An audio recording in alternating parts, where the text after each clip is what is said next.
બનાસકાંઠામાં ભારે વરસાદ આવવાથી અનેક રસ્તાઓ ત્યાં બંધ થઈ ગયા હતા।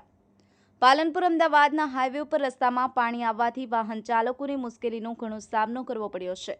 છાપીથી સિદ્ધપુર સુધી ગાડીઓની લાંબી લાઈન જોવા મળી રહી છે। આ ટ્રાફિકમાં લોકો પણ સાંજે 8 કલાક સુધી ફસાઈને રહ્યા હતા અને એમ્બ્યુલન્સ જાય તેવો પણ રસ્તો નહોતો, ત્યારે અનેક વાહન આ પાણીમાં બંધ થઈ ગયા હતા અને સરકારી બસો પણ આ ટ્રાફિકમાં ફસાઈ હતી। ત્યારે અમુક બસો રસ્તામાંથી જ પાછી વાળવામાં આવી હતી અને આ દરમિયાન છાપી પોલીસ તે સમયે સ્ટાફ અને લોકો પણ ઊભા પગે રહી અને ટ્રાફિકને દૂર કરાવતા હતા। ત્યારે છાપી તેડે પાણી ભરાઈ જતા અનેક વાહન બંધ થઈ જાય તો જેસીબી દ્વારા પાણીમાંથી બહાર કઢાઈ એક જગ્યાએ કરવામાં આવતા હતા।